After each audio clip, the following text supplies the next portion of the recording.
सम्मानित देश और प्रदेश के सभी अति पिछड़ा वर्ग भाइयों को जय भीम, जय भारत, जय कर्पूरी, जय भारत, जय राहुल, जय कांग्रेस। मैं तेजवीर सैन ओबीसी रोहतक हरियाणा, छोटा भाई कालू सोनी ओबीसी झज्जर और हमारा और छोटा भाई कार्तिक सोनी जी। साथियों, आज इस वीडियो के माध्यम से बहुत ज़रूरी एक मंथन टाइप ये वीडियो है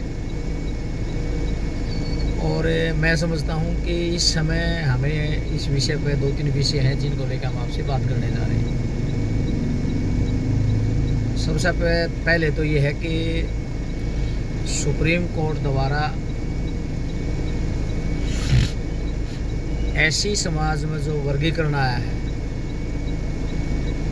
उसके बाद जो राजनीतिक देश की जो चेंजिंग हुई है और उससे अति पिछड़े वर्ग के लोगों को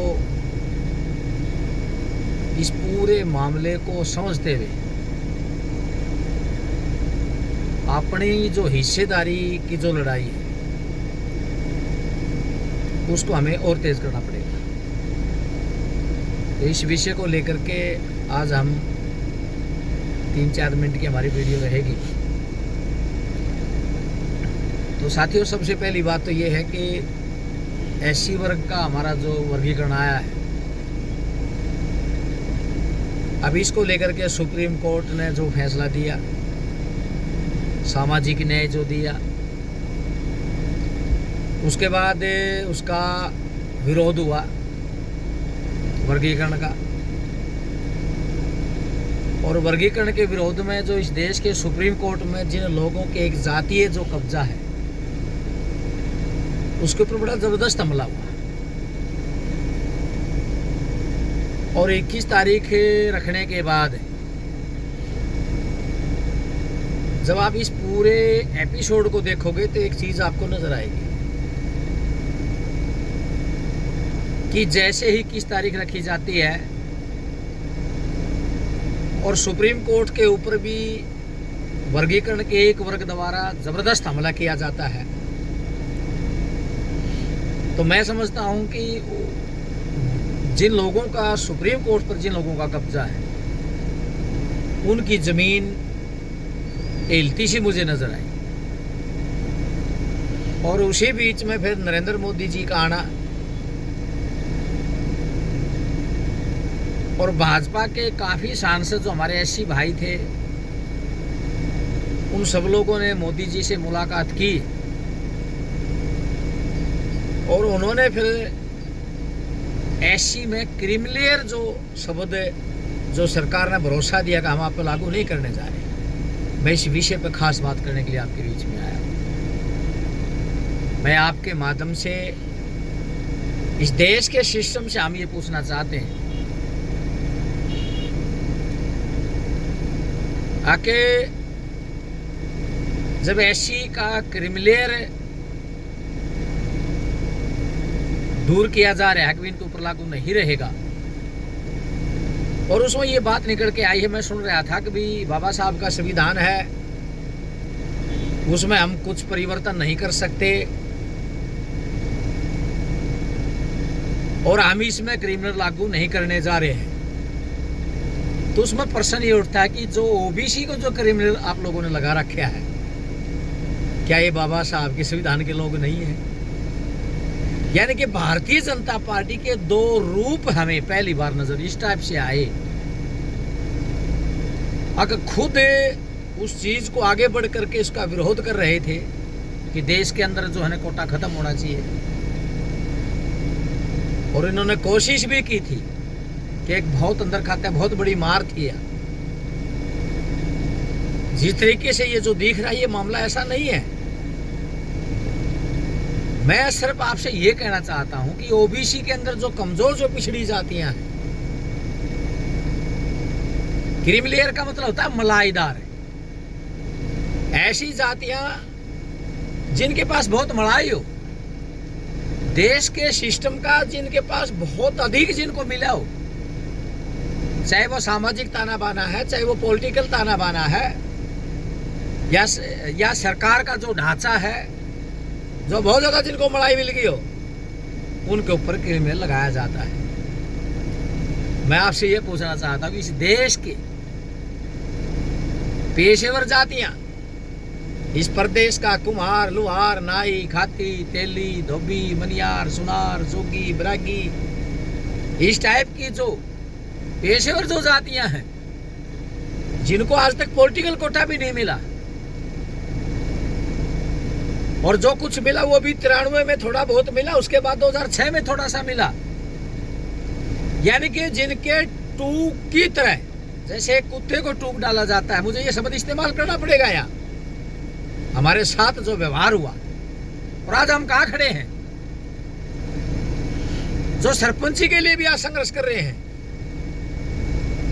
और उन लोगों को क्रिमिनल लगा करके उनको मलाईदार को मान ली जाए, तो क्या हम ऐसी जो समाज है, क्या हम उनसे कहीं ज्यादा ताकतवर हैं क्या, या क्या हमारे पास उनसे कहीं ज्यादा भागीदारी है क्या? साथियों, यो आपको समझना पड़ेगा। और इस वीडियो के माध्यम से मैं अपने देश और प्रदेश के तमाम अति पिछड़ों से कहना चाहता हूं कि अगर आपने क्रीम लेयर अगर खत्म करवाना है तो इस समय आपको संघर्ष में उतरना पड़ेगा, संघर्ष में आपको उतरना पड़ेगा, और भाजपा के खिलाफ एक लड़ाई को अपने तरीके से आगे लड़के आगे बढ़ना पड़ेगा। ये बात इस वीडियो के माध्यम से हम अपने लोगों तक भेजना चाहते हैं। ना आपको आज तक पॉलिटिकल कोटा मिला है, और जो कुछ मिला भी है तो उसमें एक स्पेशल धारा है आपके ऊपर है, नॉट सुटेबल फाउंड, NSF, जहां आपके बच्चों को पहले ही बाहर कर दिया जाता है इस धारा का इस्तेमाल करके। दो बातें और मैं आपके बीच में रखना चाहता हूं।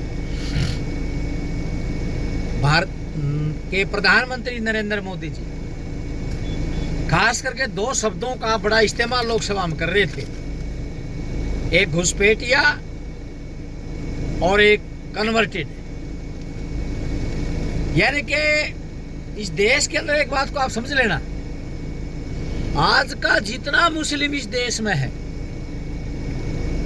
टोटल मुस्लिम इस देश में जो 95% जो लोग हैं वो कन्वर्टेड लोग हैं। कन्वर्टेड लोग, वो घुसपैठिया नहीं हैं, वो इसी देश के ही लोग हैं।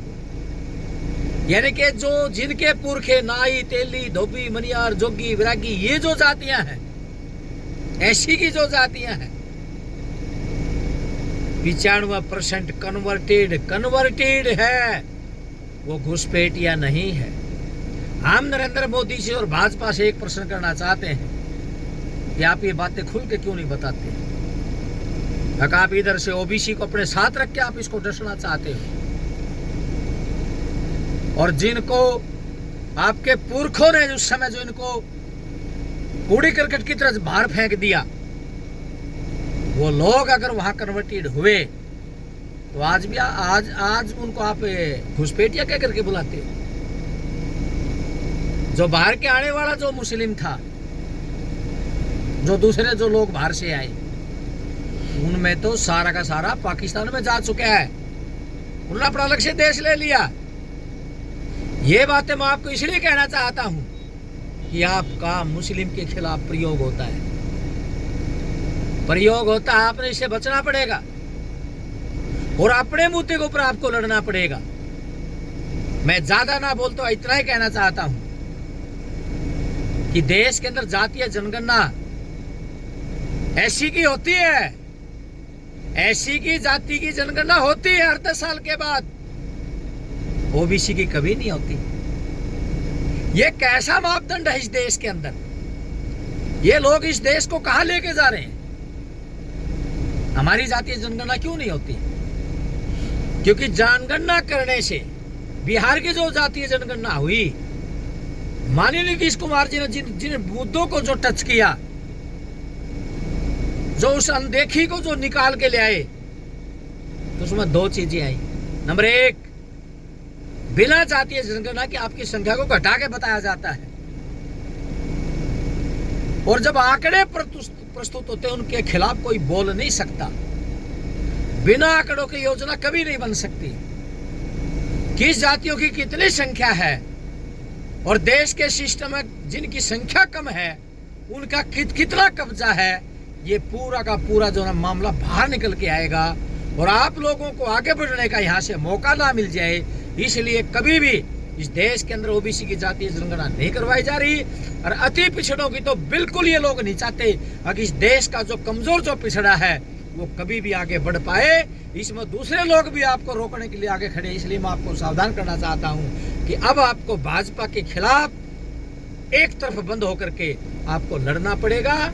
यही बात कहने के लिए हम आपके बीच में आए थे। इस समय हम रोहतक से बोल रहे हैं। मैं आप सबका, साथियों का दिल के साथ दोबारा मैं धन्यवाद इसलिए करना चाहता हूं कि इस बात को राहुल जी आज लेके आगे बढ़ रहे हैं, माननीय भाई दीपेंद्र सिंह हुड्डा जी इस बात को लेके आगे बढ़ रहे हैं। इस समय सोच समझ के आपको फैसला लेना है और इस लड़ाई को मजबूती के साथ भाई दीपेंद्र जी के साथ हम लड़ेंगे और इस अंधकार से हमें बाहर निकलना है और भाई दीपेंद्र जी का हाथ पकड़ के हम आगे बढ़ेंगे। और यही एक रास्ता, इस समय रास्ता है जो आपको बहुत आगे तक लेके जाएगा। आज का जो फैसला है वो आपके बच्चों को आगे बढ़ाने जा रहे हैं और इस लड़ाई को तेज करें। बस यही बात कहने के लिए जब आपके बीच में आते, धन्यवाद। जय भीम, जय भारत, जय कर्पूरी, जय भारत, जय राहुल, जय कांग्रेस।